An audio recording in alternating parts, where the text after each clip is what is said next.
Dayanand Sai, MSc second semester. मेरा seminar topic first paper का comparative anatomy of vegetative organ of pteridophyte, इसके बारे हम आज चर्चा करेंगे। तो सबसे पहले देखते हैं इसका साइनोप्सिस क्या क्या है। यहाँ पर देखिए साइनोप्सिस।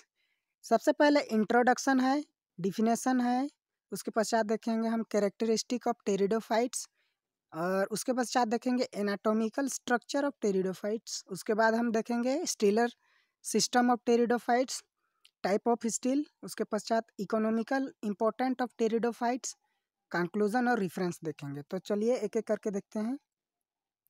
यहाँ पर सबसे पहले देखेंगे, यहाँ पर देखिए इंट्रोडक्शन। इंट्रोडक्शन में हम देखेंगे टेरिडोफाइट शब्द को ग्रीक शब्द से लिया गया है, जिसमें दो ग्रीक शब्द, पहला तो टेरान जिसका अर्थ होता है फीदर यानी पंख, तथा दूसरा फाइटोन जिसका अर्थ होता है प्लांट या फिर पादप, अर्थात पंखनुमा पत्तियों युक्त पादप होता है यह टेरिडोफाइट। क्लियर। यह पादपों का विशाल समूह है जिसमें वस्कुलर सिस्टम पाया जाता है, अतः इसे हम वस्कुलर क्रिप्टोग्राम्स भी बोलते हैं। क्लियर। यह जीवित स्थलीय पादपों का सबसे प्राचीन समूह होता है टेरिडोफाइट। टेरिडोफाइट में पुष्प एवं बीज नहीं बनते हैं। इस वर्ग के पौधे प्रायः नम एवं छायादार स्थानों पर उगते हैं। ये आकार में छोटे, प्रकृति में जो है शाकीय होते हैं। टेरिडोफाइट वर्ग के पौधे जो है ब्रायोफाइटा वर्ग के पौधों की अपेक्षा अधिक विकसित होते हैं। क्लियर, समझ में आया बात। टेरिडोफाइटा ब्रायोफाइट वर्ग के पौधों से अधिक विकसित होते हैं। अब हम देखते हैं इसका डेफिनेशन। डेफिनेशन में क्या है, टेरिडोफाइट्स वह पंखनुमा पत्तियों युक्त पादप होता है जो जड़, तना तथा पत्तियों में विभेदित होता है एवं जिनमें पुष्प एवं बीज का अभाव होता है तथा वस्कुलर सिस्टम पाया जाता है, जिसे हम वस्कुलर क्रिप्टोग्राम्स भी कहते हैं। क्लियर, समझ में आया बात। अब देखते हैं कैरेक्टरिस्टिक फीचर ऑफ टेरिडोफाइट, यानी कि टेरिडोफाइटा में क्या क्या लक्षण पाए जाते हैं। तो सबसे पहले देखिए इनका मुख्य पौधा जो है स्पोरोफाइट यानी डिप्लॉइड होता है, 2n होता है। क्लियर। इसका शरीर जड़, तना तथा पत्ती में विभेदित होता है। इनमें पुष्प नहीं बनते हैं, तो पुष्प नहीं बनेंगे तो जाहिर सी बात है कि उसमें बीज भी या फिर फल भी नहीं बनेंगे। क्लियर। तो टेरिडोफाइट में जो है पुष्प या फिर बीज, फल नहीं बनते हैं। इसमें संवहन ऊतक पाए जाते हैं, यानी कि वस्कुलर बंडल यानी वस्कुलर सिस्टम पाए जाते हैं जो जाइलम तथा फ्लोएम का बना होता है। इसमें जाइलम कोशिकाओं में वेसल्स तथा फ्लोएम में जो है कॉम्पेनियन सेल्स का अभाव होता है। क्लियर। लाइफ साइकिल को पूरा करने के लिए टेरिडोफाइट जो है उसमें निषेचन की क्रिया के लिए और लाइफ साइकिल को पूरा करने के लिए जल की आवश्यकता होती है टेरिडोफाइट्स के लिए। इनके जीवन चक्र में स्पष्ट पीढ़ी एकांतरण यानी अल्टरनेशन ऑफ जनरेशन पाया जाता है, जो कि विषम रूपी प्रकार का होता है, अर्थात दोनों पीढ़ियां आकारिकीय में भिन्न होते हैं। ठीक। आगे हम देखेंगे स्पोरोफाइटिक प्लांट की पत्तियों की निचली सतह पर सोराई उत्पन्न होती है जिसमें स्पोरेंजियम पाई जाती है जिनमें बीजाणु बनते हैं। क्लियर। जिन पर्ण पर स्पोरेंजियम बनते हैं उन्हें स्पोरोफिल कहते हैं। समझ में आया बात। तो यहाँ पर डायग्राम में देख सकते हैं कुछ टेरिडोफाइट्स का यहाँ पर डायग्राम दिया गया है। सबसे पहला देख सकते हैं यहाँ पर इक्विसिटम। यहाँ पर देखिए इक्विसिटम, ये इक्विसिटम है। इसके इक्विसिटम की संरचना के बाद, बाह्य संरचना की बात करते हैं तो इसमें स्टेराइल ब्रांच मौजूद होते हैं और स्ट्रोबिलस होते हैं, इसमें स्पोर्स बनते हैं। क्लियर। इसकी बाह्य संरचना को देख सकते हैं इक्विसिटम, जो कि एक टेरिडोफाइट। दूसरा है मार्सिलिया। मार्सिलिया को सुनसुनिया साग भी बोलते हैं। इसको भोजन के रूप में ग्रहण करते हैं, आर्थिक रूप से बहुत महत्व है मार्सिलिया। इसके स्पोरोकार्प को सब्जी के रूप में उपयोग करते हैं। इनकी पत्तियों और इनकी लताएं को भी उपयोग किया जाता है सब्जियों के रूप में। मार्सिलिया का बाह्य संरचना की बात करें तो इसकी पत्तियां जो है चारों ओर 4 पत्ती पाए जाते हैं इसमें। और तीसरा है फर्न। यहाँ पर उदाहरण के फलस्वरूप फर्न को दिया है। ये इस तरह से इसकी संरचनाएं दिखती है। फर्न जो है नम स्थानों में पाए जाते हैं। चट्टानों के ठीक नीचे नमी होती है, उन एरिया में ये उगते हैं। ठीक। समझ में आया बात। अब हम देखते हैं एनाटॉमिकल फीचर ऑफ टेरिडोफाइट। तो टेरिडोफाइट के आंतरिक संरचनाएं को देखते हैं। टेरिडोफाइट में संवहन ऊतक जाइलम और फ्लोएम से बने होते हैं। ठीक, इसमें कैम्बियम अनुपस्थित होता है। खास बात यह है कि इसमें जाइलम फ्लोएम उपस्थित होते हैं, वस्कुलर सिस्टम उपस्थित होता है, लेकिन यहाँ पर कैम्बियम जो होता है इसमें नहीं पाया जाता है। टेरिडोफाइट में कैम्बियम, जाइलम प्रायः जो है वेसल ट्रेकियाट्स का बना होता है तथा फ्लोएम में कंपेनियन सेल का अभाव होता है। क्लियर। पौधों में एंडोडर्मिस तथा परिरंभ यानी पेरिसाइकल से घिरा हुआ एक स्टील यानी रंभ पाया जाता है। ठीक, तो चलिए देखते हैं टेरिडोफाइट्स की एनाटॉमिकल स्ट्रक्चर। तो सबसे पहले देखते हैं यहाँ पर लाइकोपोडियम का टीए सिस्टम। लाइकोपोडियम एक प्रकार का टेरिडोफाइट है, तो उसकी आंतरिक संरचना, उसकी स्टेम के बारे में देखते हैं, ट्रांसवर्स सेक्शंस को। तो चलिए सबसे पहले देखते हैं उसकी लाइकोपोडियम का टीए सिस्टम का जो स्ट्रक्चर को देखते हैं। तो सबसे बाहरी लेयर एपिडर्मिस पाया जाता है, जो कि पेरेनकाइमेटस सेल्स का बना होता है। स्पंजी लेयर की पाई जाती है। एपिडर्मिस के ठीक ऊपर यहाँ पर देखिए क्यूटिकल की संरचनाएं पाई जाती है, उसकी लेयर पाई जाती है। और ये एपिडर्मिस के ठीक नीचे कॉर्टेक्स का 3 लेयर पाया जाता है। एक आउटर कॉर्टेक्स, दूसरा मिडिल कॉर्टेक्स, तीसरा इनर कॉर्टेक्स। आउटर कॉर्टेक्स जो है स्क्लेरेनकाइमा का बना होता है। चूँकि स्क्लेरेनकाइमा दृढ़ोतक का बना होता है, यानी इसमें मोटी लेयर पाई जाती है, यही कारण है कि इसमें नॉन इंटरसेल्यूलर स्पेस नहीं मौजूद होते हैं। क्लियर। और मिडिल लेयर जो होता है वो स्पंजी पेरेनकाइमा सेल्स का बना होता है, यही कारण है कि इसमें इंटरसेल्यूलर स्पेस पाए जाते हैं। जबकि इनर कॉर्टेक्स वो भी स्क्लेरेनकाइमेटस सेल्स का बना होता है, इसलिए वो मोटी परत दृढ़ोतक का बना होता है और इसमें नॉन इंटरसेल्यूलर स्पेस पाए जाते हैं। इसमें सेल के अंदर जो है इंटरसेल्यूलर स्पेस नहीं पाए जाते हैं। ठीक। और ये कॉर्टेक्स के ठीक नीचे जो है एंडोडर्मिस पाए जाते हैं, जो कि कैस्पेरियन स्ट्रिप की बनी होती है। और एंडोडर्मिस के ठीक नीचे पेरिसाइकल यहाँ पर मौजूद है, तो ये भी पेरेनकाइमा सेल्स का बना होता है। और ये पेरिसाइकल के अंदर जाइलम और फ्लोएम मौजूद होते हैं। जाइलम जो है सेंटर की ओर होता है और फ्लोएम जो है पूरे हिस्सों में ये बिखरे हुए रहते हैं, यहाँ पर देख सकते हैं डायग्राम में ठीक से। तो ये जाइलम भी 2 प्रकार का यहाँ पर पाया गया है। जाइलम जो है 2 हिस्सों में बटा है, एक तो प्रोटोजाइलम और मेटाजाइलम। प्रोटोजाइलम परिधीय की ओर होता है, मेटाजाइलम सेंटर की तरफ होता है। ठीक, इसकी संरचना को हम देख लिए। तो टेरिडोफाइट्स की जो यहाँ पर स्ट्रोबिलस की संरचनाएं हैं, उसमें स्पोर्स कहाँ पर पाए जाते हैं, स्पोरोफिल्स, स्पोरेंजिया कहाँ पर मौजूद होते हैं, इसके बारे में हम देखते हैं। तो उदाहरण स्वरूप हम लिए हैं लाइकोपोडियम का स्ट्रोबिलस, उसका एलएस यानी कि लॉन्गिट्यूडिनल सेक्शंस को लिए गए हैं यहाँ पर। तो उसकी एलएस सेक्शंस को, एलएस कटिंग को देखते हैं। तो यहाँ पर सबसे ऊपर की तरफ एपिकल मेरिस्टेम पाया जाता है, उसकी संरचना दिखती है।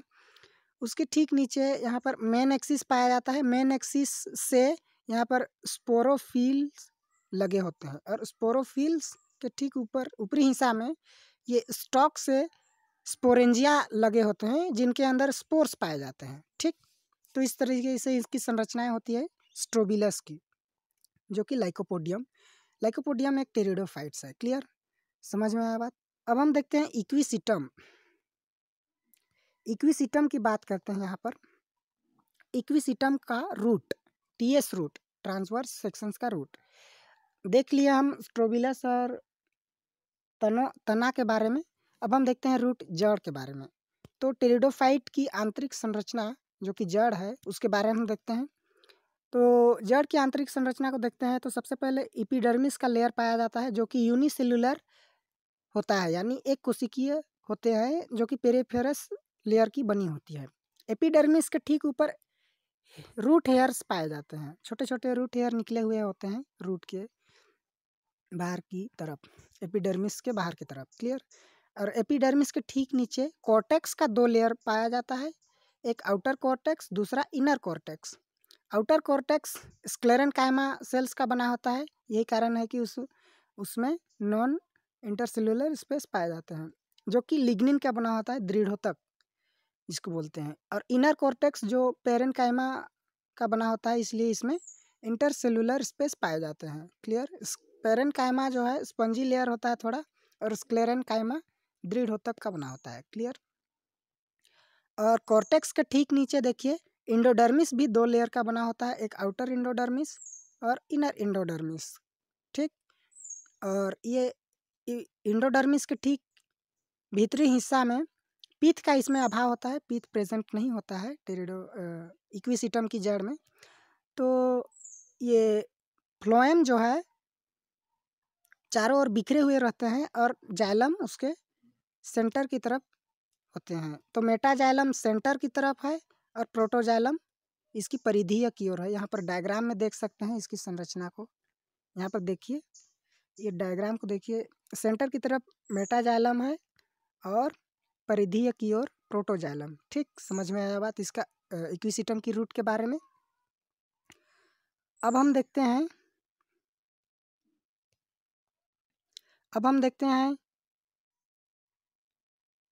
मार्सिलिया का लीफलेट को देखते हैं। जड़ को देख लिए, स्ट्रोबिलस को देख लिए, तना के बारे में देख लिए। अब हम लीफलेट के बारे में जानते हैं, जो कि मार्सिलिया का है। ये भी एक टेरिडोफाइट है मार्सिलिया, जिसको हम सुनसुनिया भी बोलते हैं स्थानीय क्षेत्रों में। तो इसकी संरचना की बात करते हैं, लीफ की संरचना को। तो सबसे ऊपर की तरफ अपर एपिडर्मिस और नीचे की तरफ लोअर एपिडर्मिस पाए जाते हैं। अपर एपिडर्मिस और लोअर एपिडर्मिस के ठीक ऊपरी हिस्सा में क्यूटिकल का लेयर पाया जाता है। और स्ट्रोमेटा जो है लोअर एपिडर्मिस के तरफ होता है, अपर एपिडर्मिस की तरफ नहीं होता है। क्लियर। और एपिडर्मिस के ठीक बीच में मीजोफिल का लेयर पाया जाता है, जो कि मीजोफिल लेयर 2 लेयर से मिलकर बना है। एक तो पेलिसेड लेयर और दूसरा स्पॉन्जी पेरेनकाइमेटस सेल्स का लेयर पाया जाता है। स्पॉन्जी पेरेनकाइमा चूँकि ये स्पंजी लेयर होता है, यही कारण है कि इसमें बड़े बड़े एयर चैम्बर्स यहाँ पर मौजूद हैं। यहाँ पर देखिए बीच बीच में खाली स्थान है, वो सब एयर चैम्बर्स हैं। और ये मीजोफिल के ठीक भीतरी हिस्सा में एक इंडोडर्मिस यहाँ पर पाए जाते हैं। इंडोडर्मिस का लेयर चारों ओर से पाए जाते हैं। और इंडोडर्मिस के ठीक अंदर जाइलम और फ्लोएम पाए जाते हैं। जाइलम जो है फ्लोएम के भीतरी हिस्से में मौजूद होते हैं। जाइलम के चारों ओर फ्लोएम फैले हुए रहते हैं। क्लियर। ये तो देख लिए लीफलेट की बात हो गई।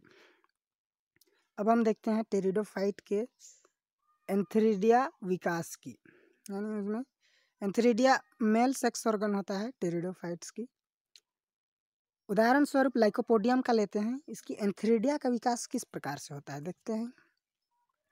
ये एंथेरिडिया जो है प्रोथैलस के सुपरफिशियल सेल से विकास होता है इसका सबसे पहले। और ये सुपरफिशियल सेल जो है, यहाँ पर देखिए डायग्राम में, एंथेरिडियल इनिशियल सेल्स की भांति कार्य करता है। और ये एंथेरिडियल इनिशियल सेल के ऊपरी हिस्सा में प्राइमरी जैकेट सेल का निर्माण हो जाता है। यहाँ पर डायग्राम में देखेंगे प्राइमरी जैकेट सेल का यहाँ पर निर्माण हो जाता है। उसके ठीक नीचे प्राइमरी एंट्रोगोनियल सेल बन जाता है। क्लियर। उसके बाद एंटीक्लाइनल डिवीजन होता है, उसके फलस्वरूप 4 कोशिकाएं एंड्रोगोनियल सेल्स का निर्माण होता है। और ये 4 कोशिका के ठीक ऊपर डबल्ड जैकेट सेल का निर्माण हो जाता है। यहाँ पर डायग्राम में देख सकते हैं, इस वाला डायग्राम को। डबल्ड जैकेट सेल का निर्माण हो जाता है और नीचे की तरफ जो एंड्रोगोनियल सेल्स होते हैं उसके चारों ओर जैकेट्स का निर्माण हो जाता है। यहाँ पर देखिए इस वाला डायग्राम में देखिए, फिर से विभाजन होने के फलस्वरूप छोटे छोटे एंड्रोसाइट्स बन जाते हैं। और ये एंड्रोसाइट्स फिर से डिवीजन करके एंड्रोजॉइट्स मदर सेल्स का निर्माण कर लेते हैं। जब हम एक एंड्रोसाइट्स की बात करते हैं, इस वाला डायग्राम में देखिए, तो उसमें से डबल फ्लेजेला निकलता है, 2 फ्लेजेला निकलते हैं और वहाँ से फिर इस प्रकार से उसका विकास होता है। तो इस तरह से उसमें फ्लेजेला निकल के एंथेरिडिया का विकास होता है, उसका डेवलपमेंट होता है। क्लियर। ये तो था एंथेरिडिया जो कि मेल सेक्स ऑर्गन। अब हम देखेंगे लाइकोपोडियम का ही, उसकी आर्किगोनिया का विकास। टेरिडोफाइट्स में आर्किगोनिया का विकास किस प्रकार का होता है? आर्किगोनिया फीमेल सेक्स ऑर्गन होता है। क्लियर। ये भी एंथेरिडिया की ही भांति प्रोथैलस के सुपरफिशियल सेल से विकास होता है, जो कि आर्किगोनियल इनिशियल सेल्स की भांति कार्य करता है और उसमें ट्रांसवर्स डिवीजन होने के फलस्वरूप प्राइमरी कवर सेल का निर्माण कर लेता है और ठीक नीचे सेंट्रल सेल बना लेता है। उसमें फिर से एंटीक्लाइनल डिवीजन होता है। उसके पश्चात 4 ऊपर की तरफ नेक इनिशियल सेल का निर्माण कर लेता है और प्राइमरी कैनाल सेल और नीचे की तरफ प्राइमरी वेंट्रल सेल का निर्माण कर लेता है। ठीक। उसके पश्चात पुनः ट्रांसवर्स डिवीजन होता है। उसके फलस्वरूप नेक कैनाल सेल, इस वाला डायग्राम में देख सकते हैं, नेक कैनाल सेल का निर्माण कर लेता है और ठीक नीचे की तरफ प्राइमरी वेंटर कैनाल सेल का निर्माण कर लेता है। उसके बाद फिर से डिवीजन होते रहता है और यहाँ पर अंत में नेक कैनाल सेल बना लेता है और ठीक नीचे की तरफ वेंट्रल कैनाल सेल और अंदर की तरफ, भीतर की तरफ मतलब नीचे की तरफ यहाँ पर एक का फॉर्मेशन कर लेता है। यहाँ पर देखिए एक का फॉर्मेशन इस तरह से हो गया और इस तरह से आर्किगोनिया का विकास होता है टेरिडोफाइट्स में। क्लियर। अब हम देखते हैं टेरिडोफाइट्स में पाए जाने वाले स्टीलर सिस्टम के बारे में। ठीक। यहाँ पर देखिए स्टीलर सिस्टम इन टेरिडोफाइट। तो चलिए शुरुआत करते हैं। स्टील जो है एक ग्रीक शब्द से बना है जिसका शाब्दिक अर्थ होता है स्तंभ या फिर कॉलम। ठीक। वान टिघम एवं डुलियट के अनुसार जो है स्टील मुख्य अक्ष पर स्थित केंद्र है यानी कोर है, जिसके अंतर्गत वस्कुलर सिस्टम, जाइलम फ्लोएम और पीथ और पेरिसाइकल एवं अन्य ऊतक आते हैं। एंडोडर्मिस, कॉर्टेक्स तथा स्टील के मध्य पाई जाती है। ठीक। अब हम देखेंगे टाइप ऑफ स्टील। स्टील कितने प्रकार का होता है इसको देखेंगे।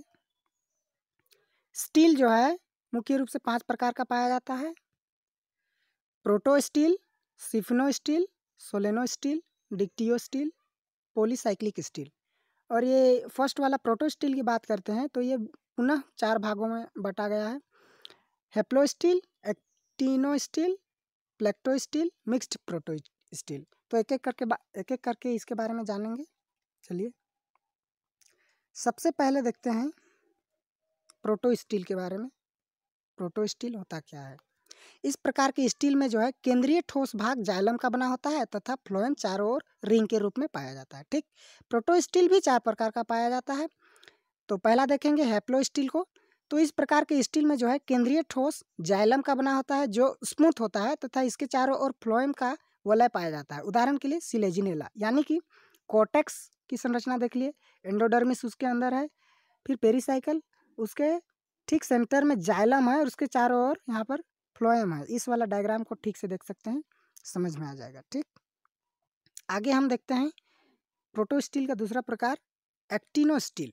एक्टिनो स्टील में होता क्या है कि इसमें फ्लोएम जो है वलय के रूप में न होकर जाइलम की विकसित सिराओं के बीच छोटे छोटे समूहों में पाया जाता है। उदाहरण के लिए लाइकोपोडियम सिरेटम। यहाँ पर देखिए सबसे बाहरी और कॉर्टेक्स, फिर एंडोडर्मिस, फिर पेरिसाइकल, उसके ठीक सेंटर में जाइलम का संरचना पाया जाता है। इस वाला डायग्राम को देख सकते हैं। जाइलम जो है सेंटर की तरफ होता है और छोटे छोटे टुकड़ों में समूहों के रूप में फ्लोएम चारों ओर यहाँ पर दिखाई दे रहे हैं। यहाँ पर डायग्राम में देख सकते हैं। ठीक। ये इस प्रकार के स्टील को जो है एक्टिनो स्टील बोलते हैं, जो कि प्रोटो स्टील का प्रकार है। अब हम देखते हैं तीसरा, प्रोटो स्टील का तीसरा जो है प्लेक्टो स्टील। इस प्रकार की स्टील में जाइलम छोटी छोटी पट्टियों के रूप में विभाजित हो जाता है जो समानांतर क्रम में होते हैं। उदाहरण के लिए लाइकोपोडियम कैवेटम। यहाँ पर डायग्राम में देख सकते हैं। इस वाला डायग्राम में सबसे बाहर की तरफ कॉर्टेक्स है, उसके अंदर एंडोडर्मिस, फिर पेरिसाइकल और जाइलम जो है फ्लोएम के सेंटर हिस्से में जो है छोटे छोटे समानांतर क्रम में बिखरे हुए हैं। यहाँ पर जाइलम देख सकते हैं और उसके चारों ओर फ्लोएम मौजूद हैं। क्लियर। चूँकि बता दें कि जाइलम जो है जल को संवहन करता है और फ्लोएम फूड मटेरियल को। क्लियर। ठीक, समझ में आया बात। अब हम देखते हैं चौथा प्रकार मिक्स्ड प्रोटो स्टील। तो इस प्रकार के स्टील में जाइलम अत्यधिक विच्छेदित होकर अनेक समूहों में विभाजित हो जाता है और ये जाइलम समूह जो है फ्लोएम में अंतःस्थापित रहते हैं। उदाहरण के लिए लाइकोपोडियम सरनम। यहाँ पर इस वाला डायग्राम को देख सकते हैं। कॉर्टेक्स बाहर की तरफ, एंडोडर्मिस उसके ठीक नीचे और पेरिसाइकिल उसके अंदर, और ये बहुत सारे छोटे छोटे मिक्स्ड प्रोटोस्टिल मतलब मिक्सचर रूप में यहाँ पर जाइलम और फ्लोएम मौजूद होते हैं। फ्लोएम में ही वहाँ पर अंतःस्थापित होते हैं जाइलम छोटे छोटे टुकड़ों में। फ्लोएम चारों ओर विद्यमान यहाँ पर हैं अंदर भीतरी हिस्सा में। फ्लोएम में ही अंतःस्थापित रहते हैं जाइलम जो कि छोटे छोटे बहुत समूहों में बटे होते हैं। ठीक, इसको बोलते हैं, इस प्रकार के स्टील को मिक्स्ड प्रोटो स्टील। ठीक, समझ में आया बात? समझ में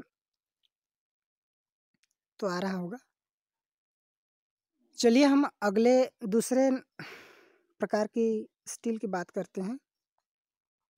सैफिनो स्टील। सैफिनो स्टील इसको बोलते हैं। इस प्रकार के स्टील में केंद्रीय भाग पीत का बना होता है, इसमें पीत प्रेजेंट होते हैं। देखिए सैफिनो स्टील में एक यही चीज है कि इसमें पीत प्रेजेंट होता है तथा इसके बाहर जो है जाइलम एवं फ्लोएम की कॉन्सेंट्रिक लेयर पाई जाती है। जब फ्लोएम वलय केवल जाइलम के बाहर की ओर होता है तब इसे हम एक्टिनो सैफिनो स्टील बोलते हैं। तथा जब फ्लोएम जो है, फ्लोएम का वलय जाइलम के अंदर तथा बाहर दोनों ओर होता है तब इसे हम एम्फीफ्लोइक सैफिनो स्टील बोलते हैं। क्लियर? यहाँ पर देखिए, ये इस दोनों डायग्राम को देख सकते हैं। यहाँ जब हम एक्टिनो सैफिनो स्टील की बात करते हैं, एक्टोफ्लोइक सैफिनो स्टील की बात करते हैं, तो यहाँ पर कॉर्टेक्स, उसके अंदर आउटर एंडोडर्मिस, फिर आउटर पेरिसाइकल, फिर आउटर फ्लोएम। फ्लोएम दो हिस्सों में बटा है, एक तो अंदर की तरफ फ्लोएम। जब एक्टोफ्लोइक सैफिनो स्टील में बाहर की तरफ जो है फ्लोएम प्रेजेंट होता है और अंदर की तरफ जाइलम, और बीच में सेंटर में यहाँ पर पिथ प्रेजेंट है। और जब हम एम्फीफ्लोइक सैफिनो स्टील की बात करते हैं तो दो हिस्सों में ये फ्लोएम प्रेजेंट होते हैं। एक तो आउटर फ्लोएम और इनर फ्लोएम। यहाँ पर देख सकते हैं डायग्राम में ठीक से। इनर फ्लोएम बीच में जो है जाइलम का लेयर पाया जाता है, उसके सेंटर में फिर एंडोडर्मिस पाया जाता है, बीच में पिथ प्रेजेंट होते हैं। यहाँ पर डायग्राम में अच्छी तरह से समझ सकते हैं।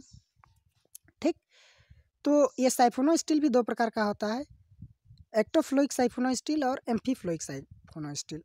एक्टोफ्लोइक सैफिनो स्टील में बाहर की तरफ फ्लोएम और अंदर की तरफ जाइलम प्रेजेंट होते हैं, बीच में सेंटर में जो है पीस प्रेजेंट होते हैं। जबकि एम्फीफ्लोइक सैफिनो स्टील में दो लेयर पाए जाते हैं फ्लोएम का, आउटर फ्लोएम और इनर फ्लोएम। उसके बीच में जाइलम प्रेजेंट होते हैं और अंदर की तरफ इनर एंडोडर्मिस भी प्रेजेंट होते हैं, उसके बीच में सेंटर में पिथ प्रेजेंट होते हैं। ये एम्फीफ्लोइक सैफिनो स्टील होता है। ठीक, समझ में आया बात? अब हम आगे देखते हैं तीसरा प्रकार। टेरिडोफाइट्स में तीसरा प्रकार है सोलेनो स्टील। यह स्टील सैफिनो स्टील का ही एक परिवर्तित रूप होता है।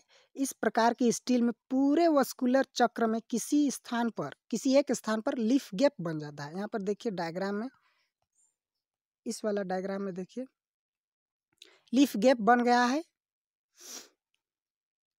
इसलिए इसको सोलेनो स्टील कहते हैं। यह भी दो प्रकार का पाया जाता है, एम्फीफ्लोइक सोलेनो स्टील और एक्टोफ्लोइक सोलेनो स्टील।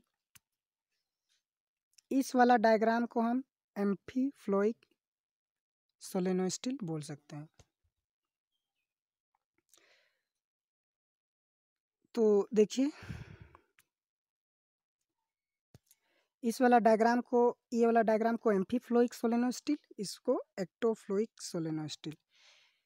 मतलब एक्टोफ्लोइक सोलेनो स्टील और एम्फीफ्लोइक सोलेनो स्टील में यही अंतर है। एक्टोफ्लोइक सोलेनो स्टील में सेंटर की तरफ पीत होता है, उसके ठीक बाहर जाइलम और उसके बाहर फ्लोएम प्रेजेंट होते हैं।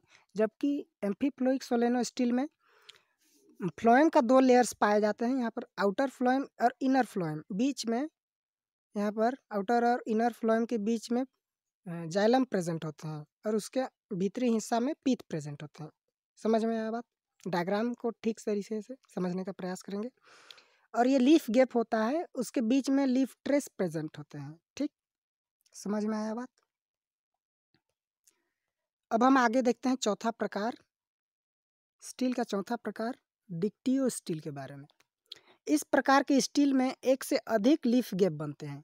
सोलेनो स्टील में एक ही लीफ गैप बनता था, लेकिन डिक्टियो स्टील में एक से अधिक लीफ गैप बनते हैं। ठीक, जैसे कि ड्रायोप्टेरिस, फर्न, टेरिस इत्यादि उनके पत्तियों में पाए जाते हैं। ठीक, और प्रत्येक लीफ गैप के बीच जो है जाइलम फ्लोएम का पुल बनता है, उसे मेरी स्टील कहते हैं। ठीक, तो एक डिक्टियो स्टील का ये डायग्राम देख सकते हैं। इसमें एक से अधिक लीफ गैप बने हैं, 1 2 3 4 कई लीफ गैप बन सकते हैं। ठीक, बहुत ज़्यादा भी नहीं, बहुत ज़्यादा बनेंगे तो पॉली स्टील बोलेंगे उसको। क्लियर? तो एक से अधिक मतलब 3 4 बन सकते हैं, 4 5 6। इस प्रकार की स्टील को डिक्टियो स्टील बोलते हैं। यहाँ पर देखिए, डायग्राम को देखिए। सबसे बाहरी हिस्सा कॉर्टेक्स कहलाता है, उसके अंदर एंडोडर्मिस, फिर फ्लोएम। फ्लोएम के बीच ही हिस्सों में जो है जाइलम यहाँ पर प्रेजेंट होते हैं, जो कि छोटे छोटे टुकड़ों में बटे हुए हैं। बीच बीच में लीफ गैप यहाँ पर बन रहा है।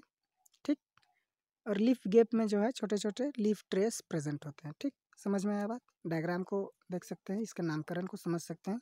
इस प्रकार की स्टील को जो है डिक्टियो स्टील बोलते हैं। ठीक, अगला प्रकार को हम देखते हैं पॉली स्टील के बारे में। पॉली मीन्स ही होता है अधिक, यानी कि इसमें जो है लीफ गैप बहुत ज़्यादा बनेंगे। तो इस प्रकार की स्टील में बहुत सारे लीफ गैप बन जाते हैं जो कॉन्सेंट्रिक रूप में व्यवस्थित रहते हैं। उदाहरण के लिए टेरिडियम एक्टिलिनम। ठीक, इसमें देखिए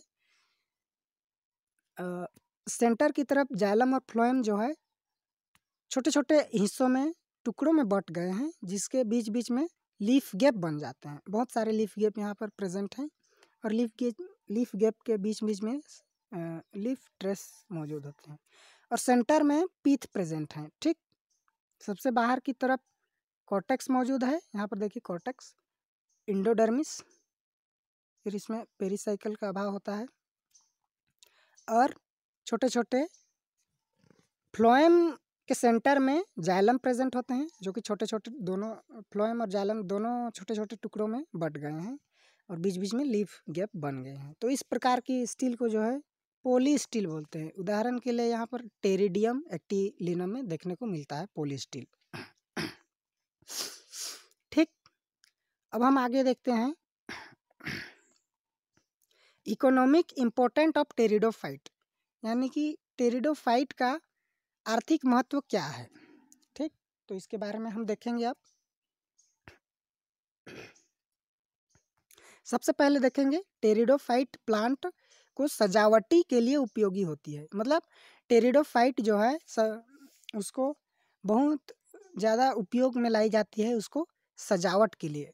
जैसे कि कोई बागवानी हुआ, बगीचा हुआ, घर के अंदर भीतर सभी जगह सजावट के रूप में उपयोग कर सकते हैं। जैसे कि सिलेजनेला, लाइकोपोडियम आदि की कई प्रजातियां होती है जिसको हम सजावट के लिए उपयोग करते हैं। दूसरा है मृदा संरक्षण में टेरिडोफाइट्स की कई प्रजातियां मृदा अपरदन को रोकने का काम करते हैं, जैसे कि लाइकोपोडियम, सिलेजनेला आदि। ठीक,